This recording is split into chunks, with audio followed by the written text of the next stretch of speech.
Welcome to It Takes Two. I'm Blair. I'm Chris. And today we'll be talking about Love is Blind, Season 8, Episode 5. Oh, boy. Make sure y'all subscribe, like, share, comment, all the above. Make sure you go back and watch Episode 1, 2, 3, 4. You ready? Yes. Let's go, Blair. In the women's quarters, Molly is saying that she and Dave are the same person. Okay. So we get to the conversation with Lauren and Dave. Lauren says the way he talks, either he's talking a big game to two people or she's just interpreting things differently. Dave says that he and Molly are similar and they really haven't talked about deep things. Lauren doesn't see how they don't have that when he's talking about like it's being fun, like being similar, like she feels like they have that connection.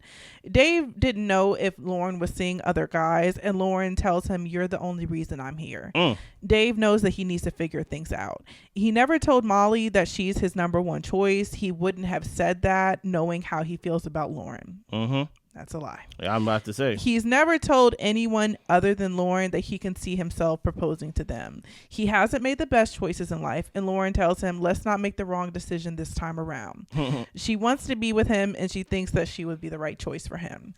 He thinks that he's reverting to his old ways and getting scared of his feelings for her. His heart starts racing, and he tells her that it's just hard for him right now, and he needs a moment. Oh, David, give it up, man. Make a choice. Yeah. Like all this is, you over here talking all this big stuff, over here talking about sex every now and then. At the end of the day, make a choice, bruh. Yeah. And the women, listen here, don't be no beggar. You know what I'm saying? Beggars can't be choosers. Well, I have a question for you. Help me. They have time to make a choice. So do you think that there's a certain time frame where you are technically playing both people, or are they really taking their time until they propose? I think there's a time to where what else is there for us to talk about? Like you should know us. Like now, I have enough to make a decision to this point, right? And anything else you want to know, you will have to know in person, right? So I don't think there's any such thing. And maybe like the idea that, hey, I am behind the wall makes it hard and kind of make it like, because after a point, I do think they are trying to paint a picture in their head now, the longer they wait. And they just hoping that, okay, I have all the information that I'm going to know. I just hope I choose the better looking girl. And I'm like, at the end of the day, once you start getting into those type of like mind games with yourself to where, oh, I hope I choose the right looking girl. That's when you start trying to listen to voice and things of that nature. You already waited too long, and now you're trying to you're taking away the whole experience of Love is Blind, right? Get all the information that you're supposed to get. Y'all no longer having deep conversations. Now the conversations is now about how you're not making a decision. And so I'm like, I'm not learning anything new about you. Now we having a whole conversation about how indecisive I am.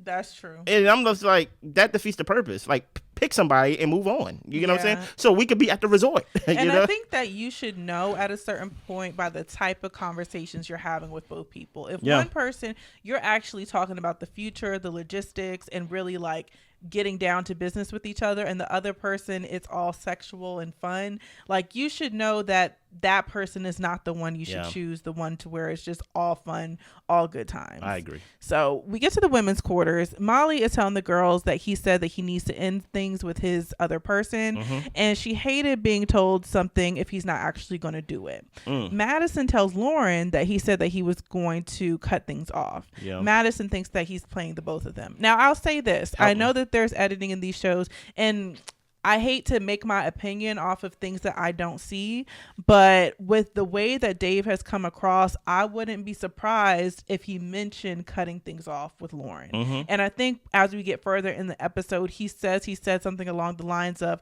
if I need to end things, like that's what I need to do. But Molly took it as he's going to do that. So I think that he's throwing things out there to give Molly a better hope of where they are than maybe they actually are. So we get to Devon and Brittany. Oh boy. She appreciates his honesty, and she also knows that she's indecisive with certain things. She would have liked to hear more acceptance from him. If he's a bit more rigid, that's not really the person that she's looking for. He agrees that it's not going to work out, and Brittany tells him that the girl he's talking to is a great woman. Hey, listen here. Thank you for the live, Brittany, talking about Virginia. But boy, she came in there suited and booted today, boy. She did. She came in there suited. Every other day, it was a dress, a nice outfit and thing. She came in there with her blazer and slacks, and she basically was just chilling. Like, listen, bro, right? I was like, Brittany, what happened to the dresses? Listen here. I think Brittany is indecisive about things, right? But I think that was her putting on her nice face of basically like, I'm indecisive. It's not you, it's me. But I think she really went home and was really hurt by how he wasn't behind her or really didn't empathize with her in the moment. And I think she stewed on that. Yes. And she basically was like, you know what? I don't want to be with someone like that. Because at the same time, even though I felt like he should have showed up a little bit more for her, I think it kind of did put a flashlight on her indecisiveness as well in a way that she wasn't expecting. Yeah. You get what I'm saying? I think she was kind of looking forward to, listen here, we gonna do a deep dive about this. I think she was looking forward to a husband to where it could kind of like cover her indecisiveness in a way. But, you know, it is what it is. And truth be told, I respect the fact that she ended it because, in a way, I already knew Devon was going to pick Virginia anyway. You get what I'm saying? Walk out on your own terms. Do you have any thoughts on this? No, I think it was good that she ended things as well. Again, the way that she was answering the questions, it gave that she wasn't really sure of her sexuality or how she wanted to put it or the way that she put it to him. It didn't really give him security that she would be like attracted to him. So it left a lot of questions. I wish he would have asked more, but ultimately I don't think he would have been okay with being with her if she was still attracted to the same sex. I feel like that would have been a big issue in their relationship. So we move on to Devon and Virginia. He sent her some flowers. He tells her that things ended with his other connection. He happy boy. Virginia sent him a few gifts, a camera, a passport cover, because she would like to travel with him, and her grandmother's ring. Her grandparents were married and had 6 kids together. She wants the type of connection that they had. He got her a cutting board and a necklace with his initials because she has his heart. She is at peace talking to him, and Devon feels like his connection with her is stronger than connections he's had in previous relationships. What's up with y'all giving away y'all family stuff to strangers? Do y'all love y'all family? I really believe that some of these gifts are for you to see, but not to have. Like, this is my grandma's ring, but give it back to me when you see me. Because I'm like, why is this a gift? No, but even, matter of fact, let me share with you a personal story that Blair don't even know, right? So, I have some stuff that my sister have that is very personable to me. Like, for example, I have my blanket as when I was a child that my sister's holding for me. That's one of the many things that my sister's holding for me. And she said that she's not going to give me my child's blanket, basically the blanket that I was when I was a child. She's not going to present that as a gift to me until I have a child, right? Meaning that she's not going to give it to Blair. She's not going to give it to me, right? Because it's important, right? So that's why I'm like, y'all haven't seen each other. Y'all don't know each other. And then on top of that, if we gonna be frank, even though, you know, Virginia's my sister from another mister and you know, Devon's my bro, Virginia, you don't really give me much conversation that I would give you or that you should be giving anything of your family's, like, heirlooms. Yeah. Like, it just, I don't know. I think that is just a cover to just make me feel like I'm important. Hey, talk. My thing is, I feel like it's just a conversation piece. Yeah. Because I feel like you can't really be giving this man that. I really think it's a conversation piece. There's no way. Do, like, you love your grandmama? It just comes off as weird. I don't know. So Ben and Sarah talk, and they talk about the non-normal stuff that they find sexy. So, like, the first bite of a meal together, looking at each other, running errands together, doing laundry together. Yeah. And Sarah says that their relationship feels good. It could be love, and he has been waiting for her to say that. Okay. Sarah, what's up with your values, girl? What do you mean?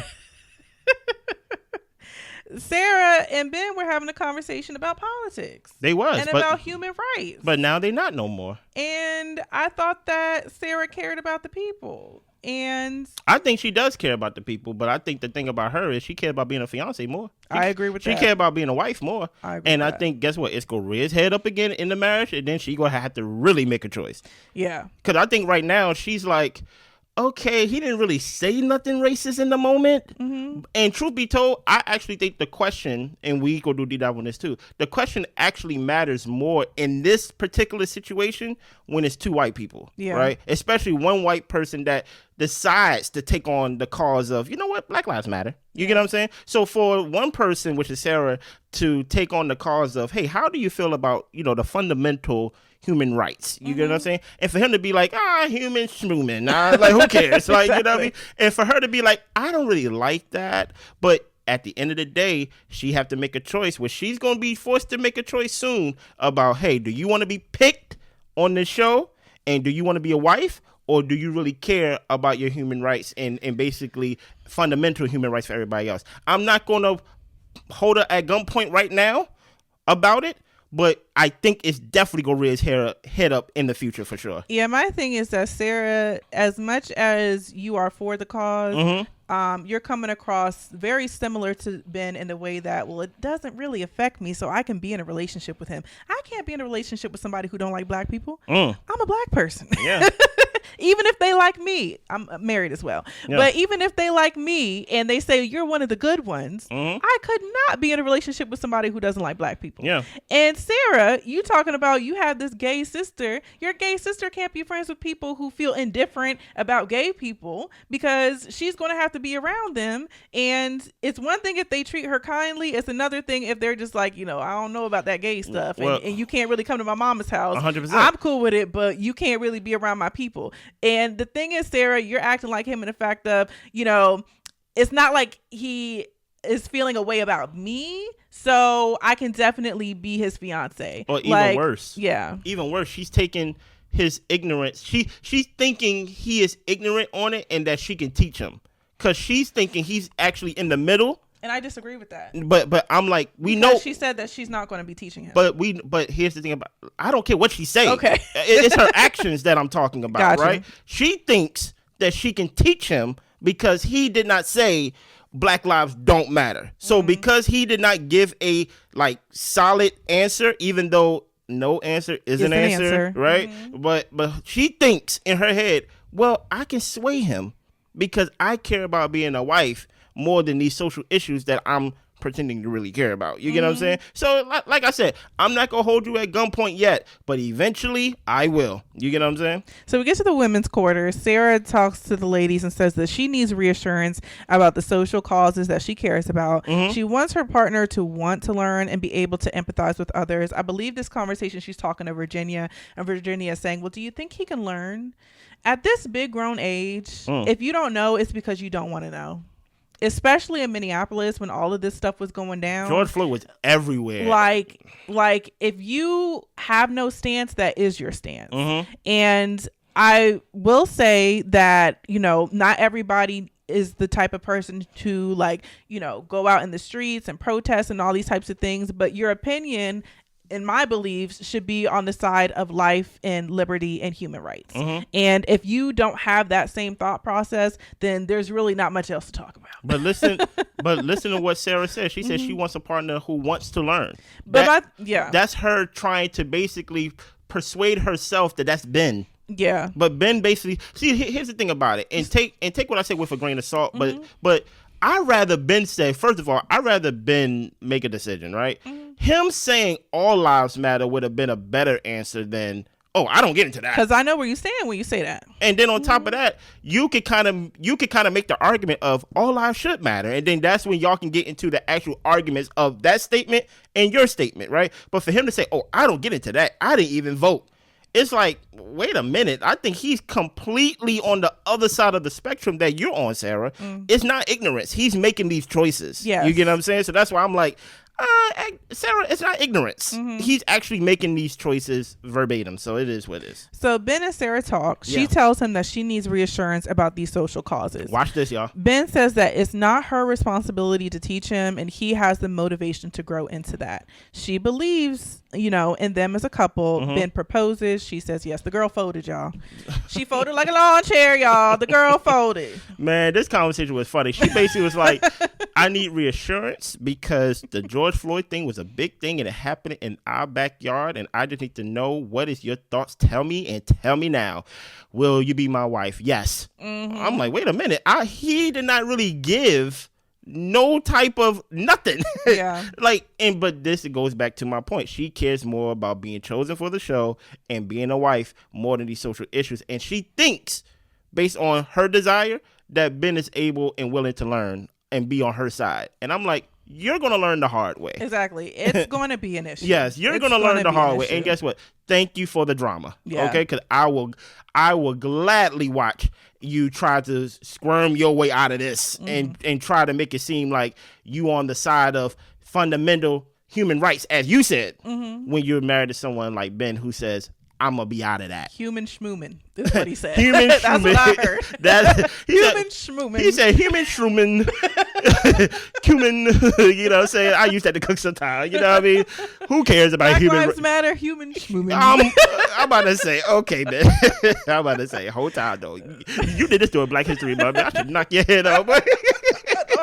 I'm about to say, let's continue. So we get to the men's quarters, and Dave is saying that Lauren was her number one, but he gets along with Molly really well. Yeah. If things work out, it might cause issues with his sister, and he is trying not to run from his feelings. The guys tell him that if it's right, his sister will support it. Man, I don't care about these people. Listen, I'm tired of hearing about your sister. I'm tired of hearing about all these things that you're scared of. Listen, if you scared, go to church. Is your sister gonna fight you? I'm about to say, fight her back. Whole time though. I'm like, you a grown. Don't hit women.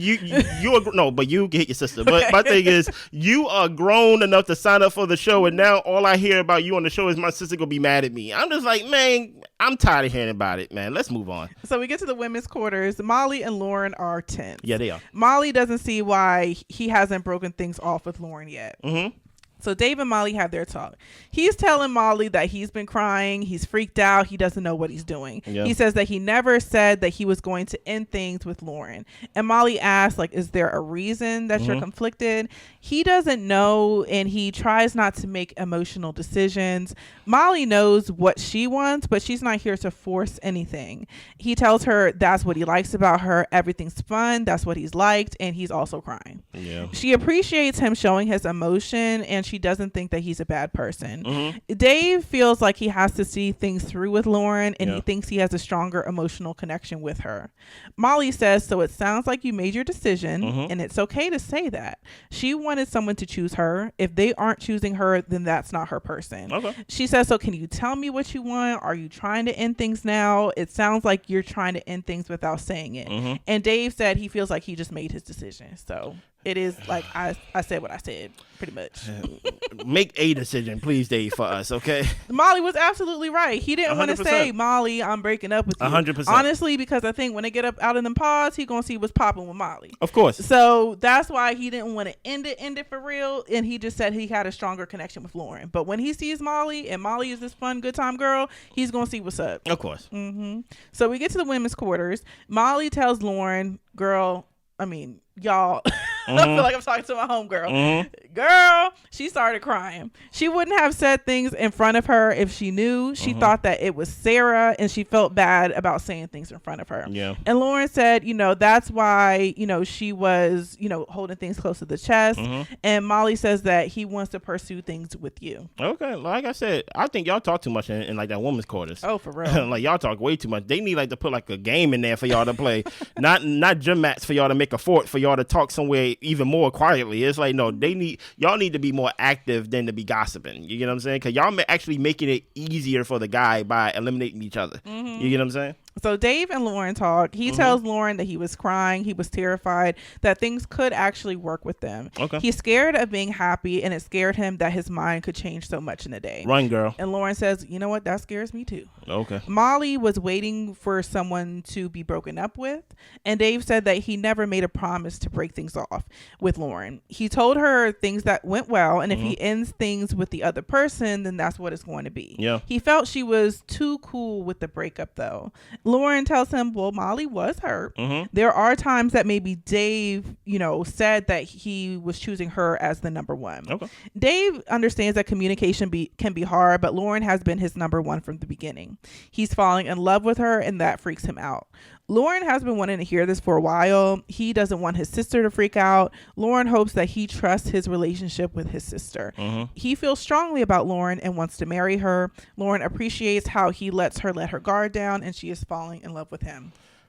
Y'all need to run from Dave. Yeah. Run from Dave. Dave is giving instability. Very. Yeah. My man said I was crying because I was scared to be happy, basically. And I'm like, my thing is there's too many seasons of Love is Blind, too many franchises of Love is Blind for you not to know what to expect. Right? Coming here here's the thing about it. It gives a false sense of marriage, in my opinion, only from this perspective from the pods.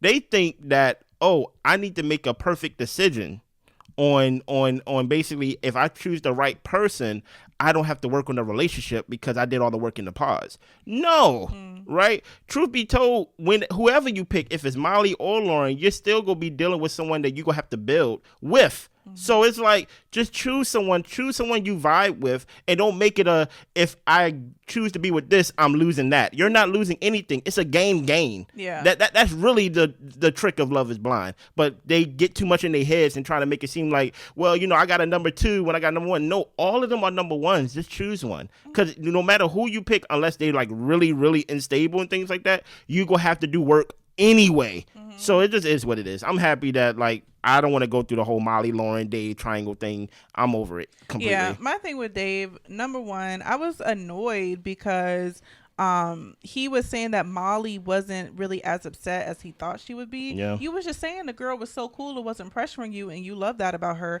But when you get in front of Lauren, you want to make it seem like something was off with Molly. Yeah. And to me, that's very snake-like, because if you connected with Molly and y'all had y'all situation, you don't need to go to Lauren and make it seem like something was off with her. Because I feel like now when Dave sees Molly, he's going to be making up stuff like something was off with Lauren. So he's coming across as a very manipulative, lying person that Lauren had already had the hunch that he kind of was. Yeah. And I'm like, Lauren, girl, like, you seen it. That okay, who cries a lot and who is scared of his sisters. It's just weird. So we get to Daniel and Taylor. They exchange gifts. He gave her a Christmas stocking, the stocking he has in all of his Christmas cards. She also has a stocking with a T on it. Okay. She gave him a Christmas ornament. Her mom gets these ornaments made of the family, and she would like to add her husband's face to the ornament. Him saying he would come find her is one of the nicest things that someone has said to her. Then they talk about biggest insecurities. His was that he was a late bloomer. He was short in middle and high school. Yeah. Taylor talks about her body, just the pressure to look a certain way, how she would feel guilty about eating pizza, and she doesn't weigh herself anymore. He doesn't have a scale in his apartment, but he does wish different parts of his body were better, but he tells her, honestly, I like pizza too. Hey. She asks, would he post her on his social media?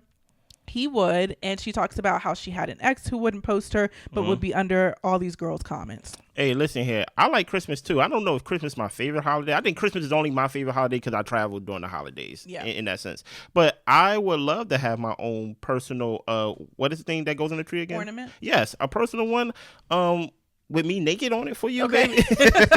Right? But no, I definitely think like once we actually decide not to travel one year for Christmas, that like we should have like personal ones that we should like that's like special that you pass down, like a family one. Yeah. You get what I'm saying? Hopefully, cool. But I'm clumsy, y'all. I might break it. Okay, like then I'll set up the tree. You just look at it. That's true. Like really, I'm really clumsy, right? Yeah. I'm really like the type of person where I could be standing still, and the next thing you know, the first step I take, I knock something over, I tilt something over. So yeah, you probably have to put it on there, and I just look at it from afar. Yes. It'd be like, this is nice. Just admire it. Yeah, exactly. Yeah. You know what I mean? Like basically a family, something like that's for the family. You get what I'm saying? I like that. Agreed. So Ben and Sarah meet each other. He runs to her, they hug, they kiss. He tells her she's beautiful. He proposes again. She says yes. They are both definitely attracted to each other. Oh, yeah. They exchanged I love yous and many, many kisses. Hey, listen here, man. Look. And that's the funny thing about the whole movement when it comes down to it, right? I think his answer is more shocking because number one, no one asked you to donate. No one asked you. Go marching in the streets. No one told you to march in the streets. Literally just give an opinion, right? Yeah. So it's one thing if somebody would be like, you know what, I can't be with someone who won't donate, who won't go out in the marches, who won't do things like that. Just be like, you honestly could have just been like, the thing that happened with George Floyd was sad. It didn't have to happen that way. Yeah. And you could have just left it at that and could have put the wool over her eyes that way. But your answer was so obviously wrong that I'm like, dang, she really do care about being a wife more than social issue. Cause boy, she happy. He ran over to her and he's basically, they kissing and they touching and they just excited to be with each other. But boy, when it comes down to when this retreat is over and y'all gotta do life. Oh boy, Sarah gonna be crying. I already know she gonna be crying. Yep, human schmoomin'. Yeah, human schmoomin'. You know what I mean? Cumin. I cook with that sometimes. You know what I mean? So Dave proposes to Lauren and she says yes. Mason tells the guys that he is about to go on a date with his number one. Alex is telling him if he has a connection, he should go for it and telling him that he's got this. Woo! I'm about to say, what's about to happen is crazy. So Mason and Madison talk. Oh, boy. Madison says that she doesn't know if he heard the news, but she assumed that he would have. Okay. She tells him that the other connection that she has is stronger and this isn't their story. Okay. Mason says that he added unnecessary pressure when he said that he was committing to her. After he said it, it didn't feel right.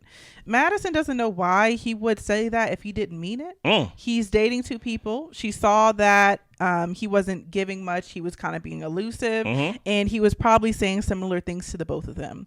Madison tells him, you know, I talked to Meg and it seemed like he was trying to keep two good things going at once and might have lost both of them. He says that he wasn't trying to he wasn't trying to keep two good things going. Yeah. Madison says maybe he could have been more decisive, but it's really none of her concern at this point.